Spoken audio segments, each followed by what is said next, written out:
특검 가자 공세 수위를 높이고 있습니다. 현실적으로 북한의 원전을 짓는 일 이게 가능한지 이 내용도 좀 짚어보겠습니다. 홍현익 세종연구소 수석연구위원 안녕하세요. 네, 안녕하십니까. 대북 원전 건설 이 주말에 쏟아졌던 기사 어떻게 보셨어요? 네, 독일이 60년대 말에 동방정책에서 70년대 초부터 이제 진보 보수가 이제 돌아가면서 정부를 했는데, 예. 20년 만에 통일을 달성하지 않았습니까? 예. 우리는 아직까지 독일 통일 달성된 지 30년이 지났는데도 아직 이렇게 통일이 머나먼게 느껴지는 게 예. 이런 논란 때문에 이런 거 아닌가. 네. 통일에 대해서 독일은 여야 막론하고 다 화해협력 정책을 20년 했거든요. 예. 그랬더니 통일이 됐는데 우리는 북한하고 계속 싸우자고. 그러니 어떻게 통일이 되겠습니까? 우리 내부에서. 그러니까 주변국들도 통일을 별로 안 시켜주려고 그러는데 네. 내부에서 통일 대신에 북한하고 싸워야 된다고 자꾸 그러니까 어떻게 통일이 되겠습니까? 우리 국민들 정말 반성해야 됩니다. 정치인들이 대북 정책 가지고는 이렇게 논쟁을 벌이는 것 자체가 위에 국가 이익에 손해가 되는 거거든요. 네. 그런데 지금 그 논쟁의 초점이 완전히 잘못된 게 북한의 핵을 폐기시켜서 한반도의 평화를 가져오고 남북 경협을 통해서 통일로 가야 되는데 예. 왜 북한의 핵을 포기시키기 위해서 에너지 지원해주겠다라고 우리 정부가 왜 그런 방안을 강구하지 않느냐고 야당이 지적을 하면 몰라도 네. 혹시 문재인 정부가 북한에 에너지 지원을 해주고 북핵 문제 해결하려고 한 거 아니냐라고 따지니 네. 이거는 잘못돼도 너무 잘못됐다. 그것도 원전을 지어주면서.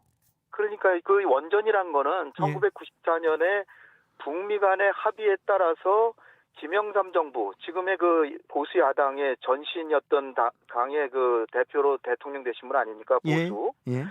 그분이 미국이 평화회담은 다 해놓고 우리가 덤터기로 70% 비용만 대고 우리는 뒷전에 빠지면서 미국이 평화의 사도 역할을 하면서 돈만 대고 그래서 해준 게 원전 건설 아닙니까? 네.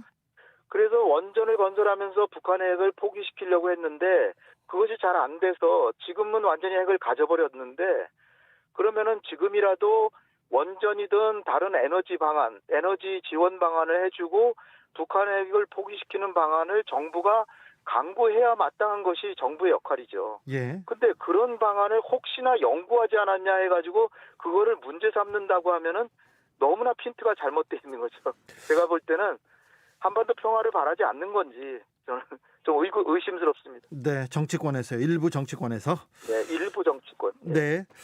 저는요, 도보다리 두 남북 정상 간의 대화에서 그리고는 입술을 어떤 말하는지 읽어서 이런 내용을 보고요. 8년 전 NLL 대화록 논란이 좀 다시 떠올랐어요. 노무현 대통령이 2007년 남북 정상회담 당시에 NLL을 포기했다.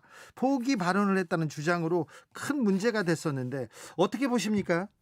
그 당시에도 제 기억으로는 이제 그 선거가 다가오니까 네. 선거에 진보 진영은 친북이다라는 걸 강조하기 위해서 노무현 대통령을 그렇게 그 북한의 영토를 양보했다는 식으로 몰고 갔는데요. 네, 2012년 그리고, 대선 직전이었습니다. 예, 선거가 끝나고 나서는 네. 1년 지나고 나서 그 보수당에서의 사무총장 하셨던 아주 중진께서 하신 말씀이 설마 일국의 대통령이 영토를 양보했겠습니까? 그러고 끝났어요. 아, 그래요. 그러니까 선거에만 활용하려는 거죠. 예. 선거에만 활용하고 진실이 뭔지 그게 중요한 게 아니라 예. 국민들에게 진보 진영은 친북이다. 네. 그 영토까지 양보한다 이렇게 했는데 사실 아무 근거가 없었던 것을 스스로 나중에는 자인하더라고요. 아, 예. 그래서 참 제가 너무 정말 우리 민족의 미래를 생각하는 분들이 정치를 해야 되는데 네. 민족보다는 오히려 파당적인 이익만 그렇게 생각하니까 이게 정말 어떻게 보면 너무 어이가 없어요. 네. 왜 북핵 문제 해결을 못했느냐 그거를 야당이 따지는 건 제가 이해를 합니다. 그런 식으로 따져야죠. 예. 왜 한반도 평화 프로세스를 복원을 못합니까?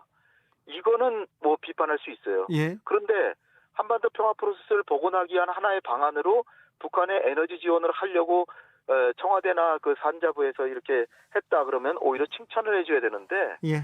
그거 한 거 아니냐고 그걸 갖다 선거에 활용하기 위해서 원자력에 대해서 부정적인 생각을 하면서 북한에는 왜 져주냐? 제 생각엔 그래요. 북한이 핵무기를 가진 것보다는 원전을 져주고 우리가 관리하면서 남북 경협도 하고 우리 건설업도 살리고 북한도 조금은 생활 수준이 낮이게 해서 통일 비용도 줄이고 그렇게 해서 남북 간에 경협을 해서 통일로 나가는 게 훨씬 나은 것이지 예. 계속 싸움 남북 간에 싸워가지고 북한이 핵을 가지고 계속 우리를 협박하고 그게 더 낫겠습니까? 2018년 3월에서 5월 사이에 조중동 등 보수 언론 그리고 중앙일보가 열심히 했습니다. 그리고 일부 친원자력 단체에서 그런 주장을 했어요. 북한에다가 원전을 지어주고 물론 북핵을 포기시키고 원전을 지어주고 그걸 관리하면서 통일로 가자 이런 주장을 했었어요. 그렇죠. 네. 그래서 그것이 당시에는 남북 대화를 오히려 보수 쪽에서 선도해서 그것을 보수가 진보가 차지하고 있는 남북 협력이란 그런 아이템을 선점하자. 그런 의제를 선점하자. 그런 생각을 했었는데요. 사실 제가 그런 보수라면 적극적으로 지지해 주겠어요. 네. 닉슨 대통령이 가장 반공주의 대통령인데 중국을 방문해서 타협해가지고 중국하고 힘을 합쳐서 소련을 견제했잖아요. 그래서 미국이 엄청나게 국력을 절약했잖아요. 그 국가 자원을. 네. 그런데 우리 대한민국 보수도 제발 좀 북한을 어떻게 잘 관리하고 북핵 문제를 해결하고 서로 경협을 해서 우리 중소기업도 살리고 그리고 북방으로 진출하고 그런 보수가 되길 바라는데 대한민국 보수 진영은 너무도 그냥 북한하고 싸움질만 하려고 하는 그런 것이 아닌가 하는 의심을 가질 수밖에 없는 이런 행태를 보이고 있어요. 너무 안타깝습니다. 우리 홍 연구위원님께서 굉장히 점잖으신데 오늘은 약간 흥분하셨네요. 그러니까 네. 국민의힘에서 주장하는 북한의 원전을 지어준다. 이거 이적행위다. 이거는 좀 사실과 좀 동떨어졌습니까?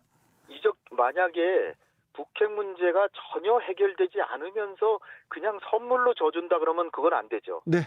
만약에 그렇다면 그거는 비판받아야죠. 그러나 북한의 핵을 포기시키기 위해서는 반드시 에너지 지원을 해줘야 됩니다. 네. 그건 역사가 말해주는 거예요. 과거에 중유를 주거나 경수를 져주거나 했잖아요. 네. 그러니까 만약에 원전 얘기를 꺼냈다고 하더라도 그거는 북핵 문제 해결의 진전 상황에 맞춰서라든지 조건이 달렸을 거예요. 틀림없이. 예. 그러니까 북핵 문제 해결 방안으로 한 거거든요. 네. 근데 그걸 문제 삼는다는 거는 해결하지 말라는 거 아니에요. 북핵 문제를. 네. 그건 참 너무 안타깝습니다. 임용수님께서 원자력을 미국 허락 없이 북한에 지원해 줄 수 있습니까? 지어줄 수 있습니까? 이게 원전 건설 추진이 현실적으로 가능한지 물어봅니다. 불가능합니다. 그거는 첫 번째로 유엔의 대북 제재에 어긋나고 네. 미국의 제재에도 어긋나고 또 우리가 원전 기술 중에 미국의 기술을 가지고 있기 때문에 원전을 져준다 그러면 미국의 반드시 동의가 필요해요. 그래서 북미 간의 합의가 있어야 원전 지원이 시작됩니다. 그러니까 시작조차가 안 되는 거예요. 설사 얘기를 꺼냈더라도. 근데 만약에 정상회담이나 그런 차원에서 북한이 핵을 포기하면 원전 지어주겠다. 이런 얘기는 당연히 해야 되는 거죠. 당연히 해야 됩니까? 그걸 문제시 삼다면은 그럼 북핵 문제 해결하지 말고 계속 북한의 핵을 머리에 이고 살자. 네. 그런 건 설마 그런 게 아니겠죠. 네. 만약에 그런 뜻이 아니라면 이런 논의는 정말 국력만 낭비하고 하니까 한국의 보수 야당에서 더 이상 문제 삼지 않았으면 좋겠습니다. 그런데 원전 얘기는 없었다. 우리가 화력 발전소나 다른 친환경 에너지 얘기를 했지. 그래서 그런 내용은 전혀 없었다. 원전 관련된 내용은 없었다. 이렇게 지금 현 정부에서는 주장하고 있습니다. 저는 원전을 지어줬다고 해도 별 문제가 없을 거예요. 그래요? 근데 그건 조건부죠. 북한이 핵을 포기하면. 네. 그거는 이미 미국하고 1994년에 제네바 합의로 미국이 져주겠다 그러고 돈은 우리가 70% 내고 일본이 20% 내고 유럽이 10% 내고 미국은 돈 1원도 안 냈고. 예. 그러면서 미국은 평화의 자도인 것처럼 한 그 김영삼 정부 때 그 합의. 예. 그 합의에 의하면은 대한민국은 그 돈만 내고 원전은 져주고 근데 처음에는 미국식 기술을 져줄까봐 그래가지고 한참 싸워가지고 한국식 기술을 져주기로 하고 우리가 70% 비용을 부담했거든요. 네. 그런데 지금 그 1994년에 그 보수 정부에서 했던 일을 지금 정부가 만약에 했다 그래도 그거는 북핵 문제 해결을 위해서 하는 건데 그것이 뭐가 잘못됐다는 건지죠. 저는 좀 이해가 안 됩니다. 알겠습니다. 자신 있으면 원전 얘기 안 했다면 자신 있으면 USB에 담긴 내용 다 공개하자 이런 주장에 대해서는 어떻게 보시는지요? 그 USB에 담긴 거 내용은 그거는 정상 간에 이제 준 건데 그게 지금 뭐 산자부에서 지금 나온 그 산업통상부에서 나온 그 문건이라든지 이런 거 다 공개하라는 거 아니에요. 예. 근데 그런 게 다 사실 국가 기밀이고 그리고 이게 하나의 북한의 카드로 쓸 건데 네. 그걸 다 공개하고 그러면은 그 독일에서는 과거에 그 동서독 기본합의서 책이라고 유엔에 가입하고 계속해서 경협하고 경제적 지원하는데 야당에서 한 번도 딴지를 걸지 않았거든요. 네. 그러니까 통일하지 말자는 얘기가 아닌지. 네. 그러니까 통일로 가지 말고 계속 분단하자. 이런 정말로 그렇지 않다라고 하면 이런 쓸데없는 논란은 이게 국익에 무슨 도움이 됩니까? 이런 논란이. 네. 오히려 빨리 여야가 힘을 합쳐서 북한하고 협상을 해서 그 협상장으로 돌아오게 해서 핵을 포기시키는 방향으로 가야 되는데 예. 이거는 그냥 내부에서 우리 여당을 공격하기 위해서 야당이 하는 정치적 공세 아닙니까? 예. 그런 식으로 하지 말고 북한의 핵을 포기시키는 방안을 오히려 내놔야죠. 지금 야당이. 북한의 핵을 포기시키는 야당의 방안이 뭡니까 지금? 그거를 내세우면서 정부가 좀 지나쳤다. 이런 부분은 좀 지나쳤다. 이 정도면 모르지만 이걸 갖다가 남북 간의 대화조차 하지 마라. 그리고 핵을 포기시키기 위해서 이 원전 지어준다. 뭐 이런 게 설사 지어준다고 하더라도 그거는 북한의 핵을 포기시켜는 조건으로 얘기한 것인데 그걸 자꾸 문제 삼으면 북핵 문제 해결하지 말라는 얘기가 아닙니까? 아, 네. 그러니까